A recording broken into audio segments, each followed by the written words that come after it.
پھر فوراً سے نگاہیں ہٹا لی۔ وہاں سے نکلنا خطرہ تھا، اس لیے وہ بنا رکے پیچھے کوریڈور کی جانب مڑی۔ وہ آہستہ آہستہ آگے بڑھ رہی تھی، ہر 2 قدم کے بعد رک کر ادھر ادھر دیکھ لیتی۔ دل اب بھی بے چینی سے دھڑک رہا تھا۔ سروس پیسیج کے آخر میں پیچھے لان کا دروازہ تھا۔ اس نے دھیرے سے ہینڈل گھمایا، دروازہ بنا آواز کے کھل گیا۔ باہر نکلتے ہی ٹھنڈی ہوا کا جھونکا اس کے چہرے سے ٹکرایا۔ اس نے ایک پل کے لیے آنکھیں بند کی۔ دور لان کے دوسرے کونے پر مالی پھولوں کو پودے کی دیکھ بھال میں مصروف تھا۔ اس کی پشت ہیزن کی جانب تھی۔ اس نے ایک بار بھی مڑ کر نہیں دیکھا۔ ہیزن نے موقع غنیمت جان کر تیزی سے پچھلے گیٹ کی جانب قدم بڑھا دیے۔ کسی کی نظر اس پر نہیں پڑی۔ اس نے گیٹ کی چھوٹی سی کنڈی کھولی اور دھیرے سے باہر نکل آئی۔ گیٹ کے بالکل باہر ایک سیاہ رنگ کی گاڑی خاموشی سے کھڑی تھی۔ انجن پہلے سے سٹارٹ تھا اور وہ وہاں سکون سے کھڑا تھا، جیسے وہ اسی کا انتظار کر رہا ہو۔ جیسے ہی اس کی نظر ہیزن پر پڑی، اس کے چہرے کی ساری سختی ایک پل میں ٹوٹ گئی۔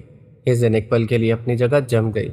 اسے یقین ہی نہیں آ رہا تھا اس کا بھائی اس کے سامنے کھڑا تھا۔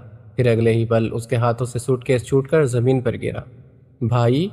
اس کی ٹوٹتی چیخ ہوا میں گونجی اور وہ بھاگ کر سیدھا کیان کے سینے سے جا لگی اور پھوٹ پھوٹ کر رو پڑی۔ بھائی، مجھے بہت ڈر لگ رہا تھا۔ کیان نے فوراً سے اپنے دونوں باہوں میں اسے مضبوطی سے سمیٹ لیا، پھر جیسے کبھی اسے خود سے دور نہ ہونے دے گا، اس نے پیار سے اس کے بالوں پر ہاتھ پھیرا۔ بس ہیر جان، میں آ گیا ہوں، اب کوئی تمہیں تکلیف نہیں دے گا، میں آ گیا ہوں۔ ہیزن بچوں کی طرح اس سے لپٹ کر روتی رہی۔ کچھ دیر کے بعد کیان نے نرمی سے اس کے آنسو پوچھے۔ چلو گاڑی میں بیٹھو۔ اس نے جھک کر سوٹ کیس اٹھایا، ڈکی میں رکھا، پھر فرنٹ ڈور کھول کر ہیزن کی جانب دیکھا۔ ہیزن خاموشی سے گاڑی میں بیٹھ گئی۔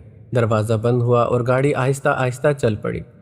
ہیزن نے بے اختیار مڑ کر دورانی مینشن کو دیکھا، وہ گھر جہاں اس نے اپنی زندگی کے سب سے خوبصورت لمحات گزارے تھے، جہاں ہر کونے میں اس کی محبت بسی تھی۔ اس کی آنکھیں بھر آئی۔ الوداع، کبھی سوچا نہیں تھا کہ تمہیں اس طرح سے چھوڑ کر جاؤں گی۔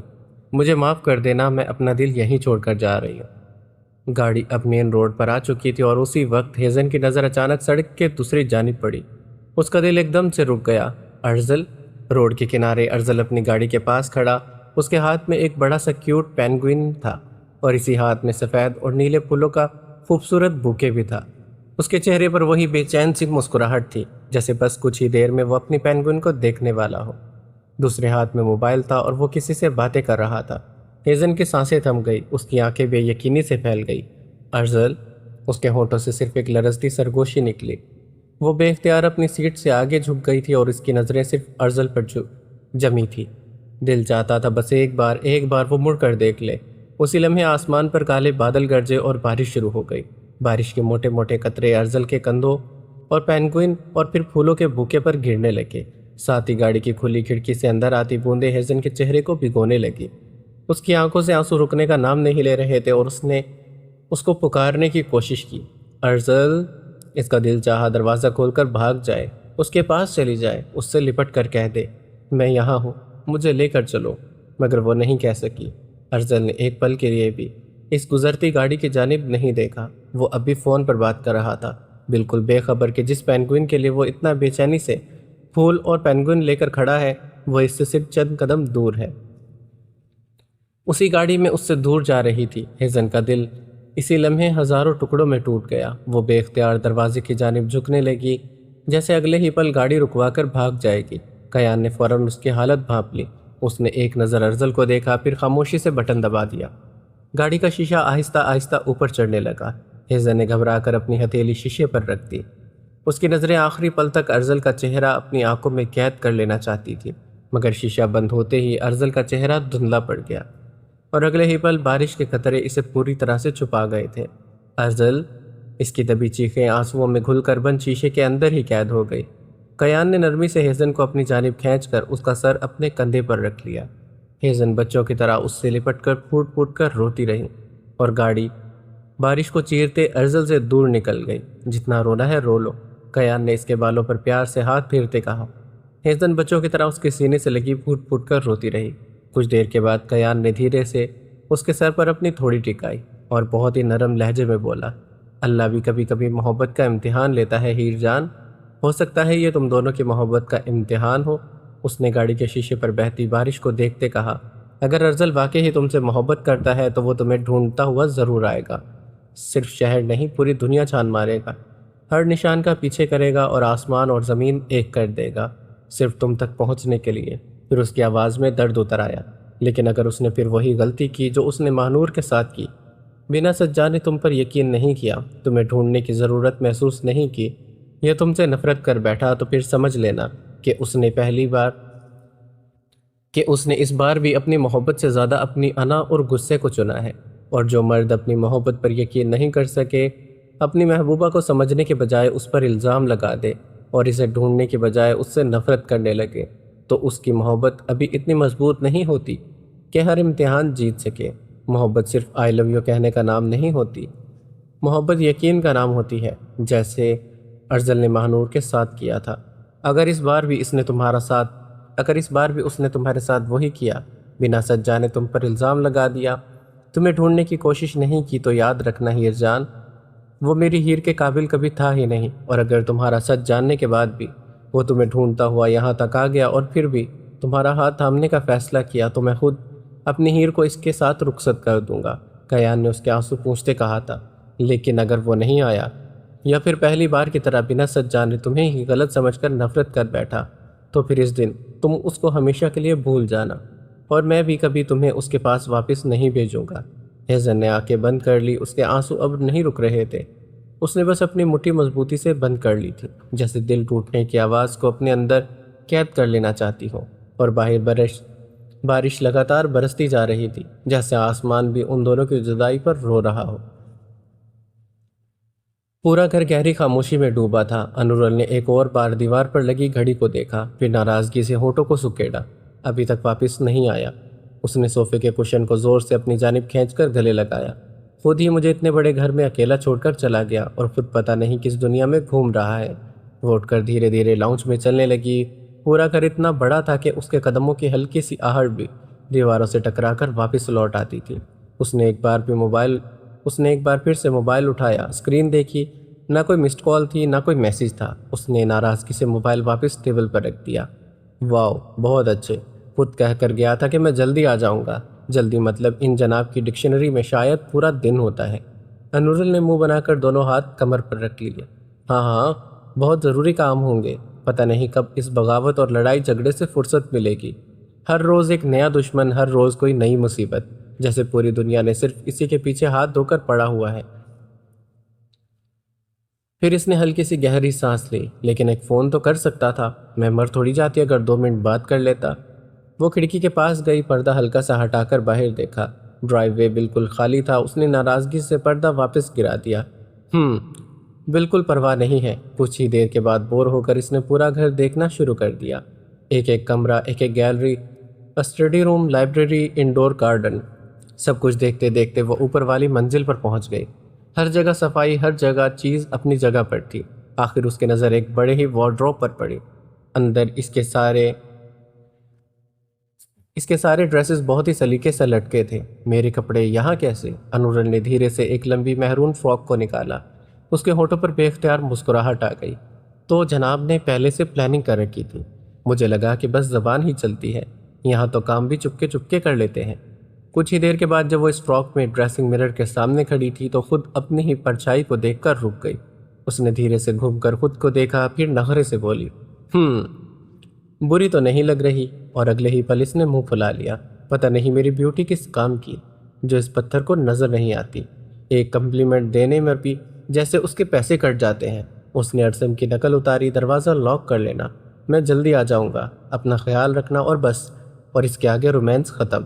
اتنا ہینڈسم آدمی ہے اور رومانس کے نام پر 0۔ پھر خود ہی ہلکی سی شرما گئی۔ لیکن جب دیکھتا ہے نا تو ایسے دیکھتا ہے جیسے مجھے کھا جائے گا۔ اس کے گال دھیرے دھیرے گلابی ہونے لگے۔ کیا کیا سوچنے لگی ہوں؟ اس نے فوراً سے اپنا چہرہ دونوں ہاتھوں میں چھپایا، اور اسی دوران دور کہیں بادل زور سے گرجے۔ اس نے فوراً سے کھڑکی کو دیکھا، آسمان سیاہ بادلوں سے بھر چکا تھا۔ پہلی بوند شیشے پر گری اور دیکھتے ہی دیکھتے بارش شروع ہو گئی۔ انورل کی آنکھیں چمک اٹھیں۔ بارش! وہ فوراً بالکنی کی جانب بھاگی۔ بالکنی میں قدم رکھتے ٹھنڈی تیز ہوا نے انورل کے کھلے بالوں اور اس کے گہرے میرون فراک کو اپنی آغوش میں لے لیا۔ اس کے ریشم جیسے بال ہوا کے جھونکوں کے ساتھ بار بار اس کے چہرے پر بکھر جاتے اور پھر سے اس کے کندھوں کے پیچھے لہرا جاتے۔ آسمان پر گھنے سیاہ بادل چھائے تھے اور اگلے ہی پل موسلا دھار بارش کی پہلی بوند اس کے گرم ماتھے پر آ ٹھہری۔ انورل نے دھیرے سے آنکھیں بند کی، ایک ہلکی سی مسکراہٹ اس کے ہونٹوں پر ابھری، جیسے ہی وہ اس لمحے کا انتظار کر رہی ہو۔ بنا کسی جھجک کے وہ 2 قدم اور آگے بڑھی اور سیدھا کھلی بارش کے نیچے جا کر کھڑی ہو گئی۔ دن بھر کی گھٹن، انتظار کی بے چینی اور ارسم سے ناراضگی، سب کچھ اس پہلی بارش کے ساتھ دھیرے دھیرے دھلنے لگا۔ جب ٹھنڈے پانی کی لگاتار بوندیں اس کے وجود پر برسنے لگی تو اس کے ہونٹوں سے بے اختیار ایک دبی ہوئی پرسکون آہ نکل گئی۔ اس نے اپنی دونوں باہیں پوری طرح پھیلا دی، چہرہ آسمان کی جانب اٹھایا اور آنکھیں بند کرتے اس لمحے کو محسوس کرنے لگی۔ اس کو لگ رہا تھا جیسے آسمان اس کے دل کا بوجھ ہلکا کر رہا ہو۔ موٹی موٹی بوندیں اس کے ماتھے سے ماتھے سے پھسل کر اس کی پلکوں کو چھوتی نیچے گر رہی تھی۔ کچھ بوندیں اس کے گلابی گالوں اور موتیوں کی طرح چمکنے لگی اور کچھ اس کی ناک گردن پر پھسلتی ہوئی اس کے کالر بون کے پاس گم ہو جاتی۔ گیلی ہونے کی وجہ سے مہرون شیفون کا نرم کپڑا اس کے نازک وجود سے چپک گیا تھا۔ اس کا لہراتا فراک ہوا اور بارش کے درمیان کسی خواب کی طرح لگ رہا تھا۔ اس کے بھیگے ہوئے بال اس کی پشت پر ریشم کی دھار کی طرح بکھرے تھے، کبھی ہوا انہیں اڑا دیتی، کبھی وہ مسکراتے انہیں ایک طرف کر دیتی۔ انورل نے دھیرے دھیرے بارش کے ساتھ گھومنا شروع کر دیا۔ اس کے ننگے پاؤں بالکنی کے ٹھنڈے ماربل کو چھو رہے تھے اور بارش کی ہر بوند اس کے دل میں چھپی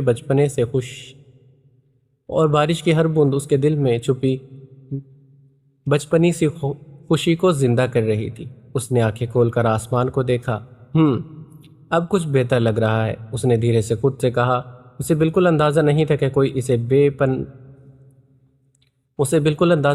کہ کوئی اس کو بنا پلک جھپکائے سانس روکے دیکھ رہا تھا۔ نیچے ڈرائیو وے میں اچانک بائک آ کر رکی۔ وہ واپس آ چکا تھا۔ پورا دن اس کے لیے کسی جنگ سے کم نہیں تھا۔ ہر فیصلہ، ہر قدم اس کے دماغ کو بری طرح سے تھکا چکی تھی۔ آخر وہ اپنی انو کے پاس لوٹ آیا تھا۔ اس نے جلدی جلدی سیڑھی چڑھ کر ماسٹر بیڈ روم کا دروازہ کھولا، مگر کمرہ خالی تھا۔ بیڈ بالکل ٹھیک ٹھاک تھا، سائیڈ لیمپ جل رہا تھا۔ کھلی کھڑکی سے آتی بارش کی ٹھنڈی ہوا پردے تک اڑا رہی تھی۔ ارسن کی بھویں ہلکی سی سکڑ گئی۔ انو، اس نے دھیمی آواز میں پکارا۔ جواب میں صرف بارش کی گرج سنائی دی۔ اس کی نظریں بے اختیار بالکنی کی جانب اٹھی اور اس کے قدم وہیں جم گئے۔ باہر بارش کے درمیان انورل دونوں ہاتھ پھیلائے کھڑی ہوئی تھی، جیسے بارش سے اپنی آغوش میں لیے کھڑی ہو۔ اس کے بھیگے بال ہوا کے ساتھ لہرا رہے تھے۔ مہرون فراک پوری طرح سے گیلی ہو کر اس کے نازک وجود سے چپک گئی تھی۔ ہر بوند اس کی گردن پر پھسل کر اس کے جسم پر موتیوں کی لکیر بنا رہی تھی۔ اس کا چہرہ بارش میں بھیگا تھا، آنکھیں بند تھیں، ہونٹوں پر معصوم سی مسکراہٹ، جیسے پوری دنیا کا سکون اس نے اسی لمحے میں پا لیا ہو۔ ارسم اس کو دیکھتا رہا۔ اس کی سرخ آنکھوں میں دن بھر کی تھکان دھیرے دھیرے گھلنے لگی۔ اس کے دل میں اٹھتا طوفان ایک ہی لمحے میں کسی اور احساس میں بدل گیا۔ اسے محسوس ہوا جیسے وقت چلنا بھول گیا ہو، جیسے بارش کی ہر بوند صرف انورل کے لیے برس رہی ہو۔ اس کے دل میں چھپی بے پناہ چاہت اس کی رگوں میں بجلی کی طرح دوڑ گئی۔ اس کی نظریں انورل کے چہرے سے ہٹ نہیں رہی تھی۔ ہر سانس کے ساتھ اس کی محبت اور گہری ہوتی جا رہی تھی۔ اس نے دھیرے سے ایک گہری سانس لی، جیسے انورل کی خوشبو بارش کے ساتھ اس کے اندر اتر گئی ہو۔ اس کے ہونٹوں پر ایک نرم سی مسکراہٹ ابھری اور وہ بنا کوئی آواز کیے، بنا اسے پکارے، خاموشی سے اس کی جانب قدم بڑھانے لگا۔ اور اس کے دل میں صرف ایک ہی خواہش تھی کہ اگلے ہی لمحے وہ اپنی انو کو اپنی باہوں میں محسوس کرے۔ وہ دھیرے دھیرے اس کے قریب پہنچا، اتنا قریب کہ بس ایک قدم کا فاصلہ رہ گیا، مگر پھر بھی اس نے اس کو پکارا نہیں۔ انورل نے ابھی تک آنکھیں بند کی تھی۔ اگلے ہی پل اس نے محسوس کیا کہ اچانک اس کی گرد ایک اور گرمی سی پھیل گئی ہے، جیسے کوئی اس کے بالکل قریب آ کھڑا ہو۔ لیکن اس سے پہلے کہ وہ کچھ سمجھ پاتی، دو مضبوط باہوں نے دھیرے سے اسے پیچھے سے اپنی گرفت میں لے لیا۔ انورل کی سانس ایک پل کے لیے رکی، اس کے ہونٹوں سے ہلکی سی سسکی نکل گئی، مگر اگلے ہی لمحے اس نے ان باہوں کو پہچان لیا۔ اس کی خوبصورت پلکوں پر مسکراہٹ کھل اٹھی۔ تو جناب کو آخر گھر کا راستہ مل ہی گیا، اس نے آنکھیں کھولے بغیر شرارت سے کہا۔ ارسم نے اس کے بھیگے بالوں پر اپنا چہرہ چھپا لیا، ایک گہری مدہوش سانس لے کر اس کی خوشبو کو اپنے اندر اتارنے لگا اور اس کی بھیگے نازک گردن پر اپنے گرم ہونٹوں کی مہر لگانے لگا۔ میں گھر تبھی آتا ہوں، اس نے گردن پر آہستہ سے بوسہ دیتے سرگوشی کی، جب میرا گھر میں انتظار کر رہا ہو۔ جب میرا گھر میرا انتظار کر رہا ہو۔ اس کی بھاری بے حد مردانہ آواز انورل کے کانوں سے ٹکرائی تو اس کا دل بے اختیار تیزی سے دھڑک اٹھا۔ انورل نے دھیرے سے اپنا سر پیچھے اس کی مضبوط سینے سے ٹکا دیا۔ تمہیں پتہ ہے میں کتنی ناراض ہوں تم سے؟ ارسم کے ہونٹوں پر ہلکی سی مسکراہٹ آ گئی۔ اس نے اس کی گردن سے اپنا چہرہ تھوڑا سا پیچھے کیا مگر گرفت وہی رکھی۔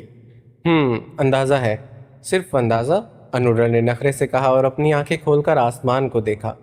میں صبح سے تمہارے میسج کا انتظار کر رہی تھی، اتنا بڑا گھر اور میں بالکل اکیلی۔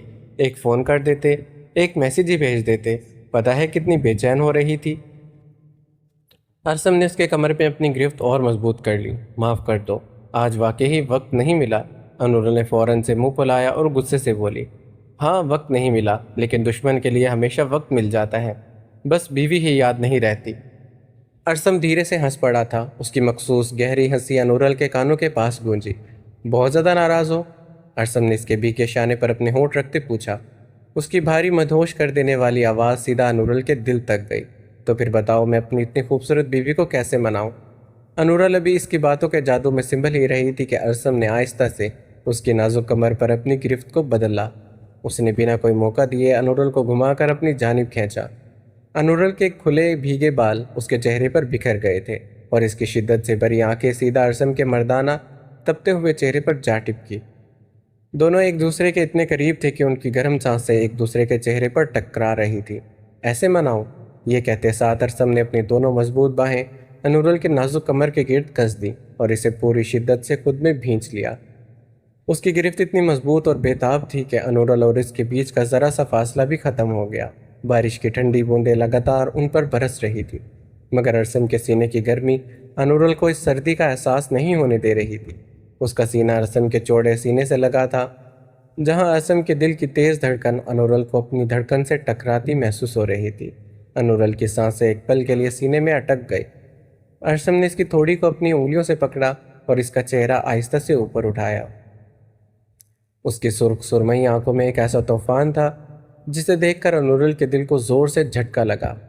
یا پھر ایسے مناؤں؟ اور اگلے ہی لمحے ارسم نے انورل کے اوپری ہونٹ کو اپنے لبوں کی گرفت میں لیا اور بہت ہی دیوانہ وار انداز میں چومنا شروع کر دیا۔ ارسم نے آہستہ سے اس کے نیچے والے ہونٹ کو اپنی گرفت میں لے کر پوری شدت سے اس کا رس پینا شروع کر دیا۔ انورل کے پیروں سے جیسے زمین نکلنے لگی۔ اس کے اندر ایک عجیب سی لذت دوڑ گئی۔ اس نے اپنی بے بس انگلیاں ارسم کے بھیگے بالوں میں الجھا دی اور اسے مزید اپنے قریب کھینچا۔ انورل نے ارسم کے لبوں کو برابر شدت سے اپنے ہونٹوں میں لیا اور اس کا جواب اس سے بھی زیادہ جنون اور دیوانگی سے دینے لگی۔ دونوں کے ہونٹ ایک دوسرے پر لگاتار بدل کر اپنی بے انتہا چاہت اور شدت جتا رہے تھے۔ ان کی سانس ایک دوسرے کے منہ میں گھلنے لگی۔ دونوں ایک دوسرے کی باہوں میں مکمل طور پر ڈوب کر ایک ہی شدت سے ایک دوسرے کو چومتے چلے گئے۔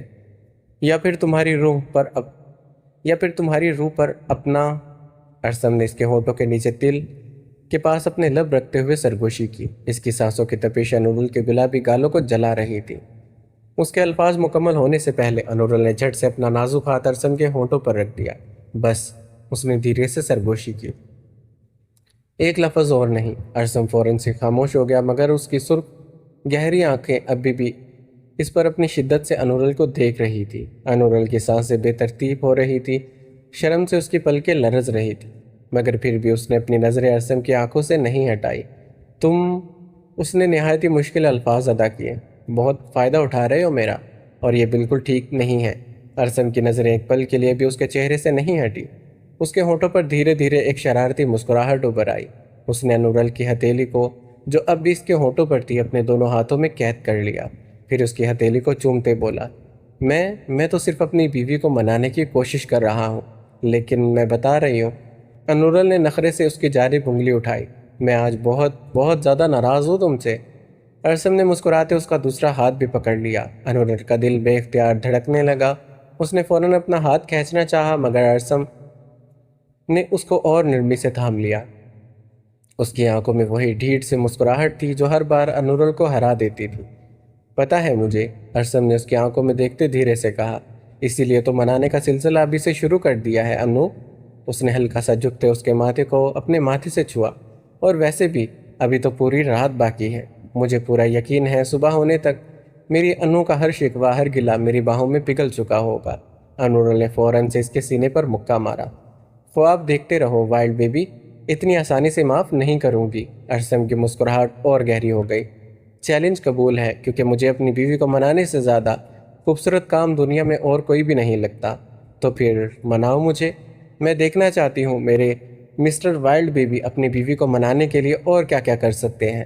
یہ کہتے اس نے جھٹکے سے اپنا ہاتھ ارسم کی گرفت سے چھڑوایا اور اگلے ہی پل وہ کھلکھلا کر ہنس پڑی۔ لیکن پہلے مجھے پکڑ کر تو دکھائیں۔ ارسم کو سمجھتا اس سے پہلے انورل اپنا مہرون فراک سنبھالتی بارش میں دوڑ پڑی۔ اس کے پائل کی ہلکی سی جھنکار، اس کی کھلکھلاہٹ اور بارش کی بوندوں کے درمیان اس کا یوں بھاگنا جیسے کوئی شرارتی پری اس کے سامنے اڑ رہی ہو۔ انو، ارسم نے ہنس کر آواز دی۔ رک جاؤ، بالکل بھی نہیں۔ انورل نے مڑ کر زبان نکالتے کہا، آج پہلے مناؤ پھر پکڑنا۔ وہ سیدھا بالکنی کے دوسرے کونے کی جانب بھاگی۔ بھیگی ہوئی زمین کی وجہ سے اس کے قدموں کے ساتھ پانی کے قطرے چاروں طرف بکھر رہے تھے۔ ارسم بس اس کو دیکھ کر مسکراتا رہ گیا۔ ٹھیک ہے، وہ بھی اس کے پیچھے دوڑ پڑا۔ انو، اگر پکڑ لیا نا تو پھر غصہ کرنا بھول جاؤ گی۔ انو زور سے ہنسی تھی۔ پہلے پکڑ تو لو وائلڈ بیبی۔ وہ بارش میں بچوں کی طرح ادھر ادھر بھاگنے لگی، کبھی پلر کے پیچھے چھپ جاتی، کبھی مڑ کر ارسم کو چڑھاتی، اور جب بھی ارسم اس کے بالکل قریب پہنچتا وہ پھر سے ہنس کر دوسری جانب بھاگ جاتی۔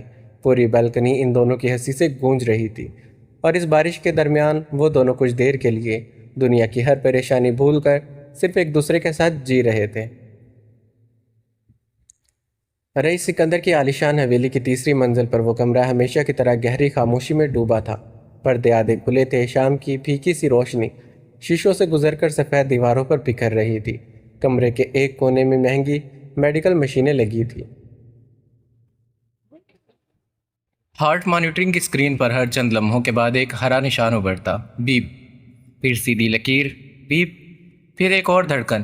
بیڈ پر یاسمین بالکل بے حرکت بیٹھ پڑی ہوئی تھی اور چہرے پر پہلے کی نسبت کافی سنبھال آ چکا تھا، مگر آنکھیں ابھی بند تھی۔ بازو میں گلوکوز ڈرپ لگی تھی، یا ایک پرائیویٹ نرس اس کی فائل دیکھتے ہوئے خاموشی سے اس کی نبض کو چیک کر رہی تھی۔ اسی لمحے دروازہ کھلا، رئیس سکندر اندر داخل ہوا۔ بلیک شرٹ کے اوپر سلیوز موڑی ہوئی تھی، چہرے پر ہمیشہ کی طرح سرد مسکراہٹ تھی۔ اس نے ایک نظر بیڈ پر پڑی یاسمین کو دیکھا۔ نرس فوراً سے سیدھی ہو کر کھڑی ہو گئی۔ Good evening sir. رئیس نے صرف سر ہلایا تھا۔ کوئی تبدیلی؟ نرس چند لمحے تک ہچکچائی تھی۔ سر، ہارٹ ریٹ کبھی کبھی۔ رئیس نے اس کی بات بیچ میں ہی کاٹ دی۔ ڈاکٹر بننے کی ضرورت نہیں ہے، جب آنکھیں کھلیں گی تب بتا دینا۔ نرس فوراً سے خاموش ہو گئی۔ اسی دوران رئیس کے موبائل کے رنگ ٹون گونجی۔ اس نے اسکرین کو دیکھا، کال ریسیو کی تھی۔ ہاں؟ وہ دھیرے سے کمرے میں چلنے لگا۔ دوسری طرف سے کچھ کہا گیا۔ رئیس کی آنکھوں میں سرد چمک ابھری تھی۔ میں نے کہا تھا نا خالد پاشا پر نظر رکھو۔ بیڈ پر پڑی یاسمین بالکل بے حرکت تھی، مگر ہارٹ ریٹ مانیٹر پر دھڑکن 1 پوائنٹ تیز ہوئی تھی۔ پیپ پیپ۔ نرس کی نظر فوراً سے مانیٹر پر گئی۔ اس نے حیرانگی سے یاسمین کو دیکھا۔ رئیس اب بھی فون پر مصروف تھا۔ ہر قدم کی خبر چاہیے مجھے، وہ سانس بھی لے تو مجھے پتہ چلنا چاہیے۔ ہارٹ ریٹ پھر تھوڑا سا تیز ہوئی۔ Beep beep beep. نرس کی بھویں ہلکی سی سکڑ گئی۔ اس نے یاسمین کی انگلیوں کی جانب دیکھا، جیسے سب سے چھوٹی انگلی ایک پل کے لیے لرزی ہو۔ رئیس نے اس کی جانب دیکھا تک نہیں۔ وہ بدستور چل رہا تھا۔ اور سنو، اس ارسم کو لگ رہا ہے کہ انورل کو میں نے اٹھوایا ہے۔ اسے کیا پتا، اصل کھلاڑی تو خالد پاشا ہے۔ اور پھر رئیس کی زبان سے نکلتا ایک اور نام، ارسم، جیسے ہوا کو چیر کر سیدھا یاسمین کے بند ذہن تک پہنچا۔ اندھیرا، آگ، دھواں، تنزیل کا چہرہ، سر پر زوردار وار، فون، جلتی ہوئی دیواریں۔ ہارٹ مانیٹر اچانک سے اور تیز ہو گیا۔ Beep beep beep beep. Nurse نے گھبرا کر اسکرین کو دیکھا۔ سر، رئیس نے ہاتھ اٹھا کر اسے چپ کروا دیا۔ ہاں بولو۔ فون کے دوسری طرف سے پھر کچھ کہا گیا۔ رئیس کی آواز اور سرد ہو گئی۔ میں نے کہا نا، اس خالد پاشا کو میں ختم کر دوں گا۔ اس کے بند ذہن کے اندھیروں میں اچانک ایک کے بعد ایک منظر چمکنے لگے۔ میں تمہیں جان سے مار دوں گا، تمہارا عاشق جیل جائے گا۔ سانپ کبھی بھی ڈس سکتا ہے، اس لیے اس کو مار دینا چاہیے۔ تم بھی وہی سانپ ہو یاسمین، میں رئیس سکندر۔ اور اگلے ہی پل، یاسمین، تم یہ کیس واپس لے رہی ہو۔ میں تمہارا باپ ہوں، تمہاری حفاظت میرے لیے ضروری ہے۔ ستارہ، خون، آغا جان، ارسم کا چہرہ، اس کی مسکراہٹ، اس کا ہاتھ تھامنا، اس کی آواز، میں ہوں نا۔ ہارٹ مانیٹر کی آواز اور تیز ہو گئی۔ نرس کے ہاتھ کانپنے لگے۔ سر، رئیس نے پھر سے اس کی جانب دیکھے بغیر کہا 1 منٹ، پھر فون پر بولا، اور اگر وہ ارسم بیچ میں آیا تو اس بار اس کو زندہ نہیں چھوڑوں گا۔ یہ الفاظ سنتے یاسمین کے بند ہاتھوں کی انگلیاں اچانک زور سے سمٹ گئی۔ نرس کی آنکھیں پھیل گئی، اس نے بے اختیار ایک قدم بیڈ کی جانب بڑھایا۔ یا اللہ! یاسمین کی پلکوں میں ہلکی سی لرزش ہوئی، پھر سب خاموش۔ نرس نے سانس روک لی۔ رئیس اب بھی فون پر تھا۔ سمجھ گئے؟ اس بار کوئی غلطی نہیں ہونی چاہیے۔ اور اگلے ہی لمحے یاسمین کے پلکیں دوبارہ سے لرزی تھی، اور اس بار پہلے سے زیادہ۔ اس کی سانس گہری ہونے لگی۔ ہارٹ مانیٹر لگاتار تیز تیز آواز دینے لگا۔ نرس کا رنگ اڑ گیا۔ سر! رئیس نے جھنجھلا کر کہا۔ کیا ہے؟ نرس کی آواز لرز رہی تھی۔ سر وہ… رئیس نے فوراً فون کا سپیکر کان سے ہٹا کر اس کی جانب دیکھا۔ کیا ہوا؟ نرس نے کانپتے ہاتھوں سے بیڈ کی جانب اشارہ کیا۔ سر انہوں نے آنکھیں کھول دی ہیں۔ رئیس فوراً سے مڑ کر بیڈ کی جانب دیکھنے لگا، اور اسی پل یاسمین کی دونوں آنکھیں دھیرے سے کھل گئی۔ پہلے دھندلا سا منظر، پھر دھیرے دھیرے سب صاف ہونے لگا، اور سب سے پہلا چہرہ جو اس کے نظر کے سامنے تھا، رئیس سکندر کا تھا۔ رئیس کی آنکھیں بے یقینی سے پھیل گئی، اس کے ہاتھ سے موبائل پھسل گیا، ٹھک کر کے فون ماربل کے فرش پر گر کر دور تک پھسل گیا۔ کمرے میں صرف ہارٹ مانیٹر کی تیز آواز گونج رہی تھی، اور یاسمین اپنے پورے ہوش و حواس کے ساتھ سیدھا رئیس کو دیکھ رہی تھی۔ یہاں پر یہ ایپیسوڈ ختم ہوتی ہے، اور اگر آپ کو یہ ایپیسوڈ اچھی لگی تو ویڈیو کو لائک کرنا مت بھولنا۔ اپنا خیال رکھنا۔ اللہ حافظ۔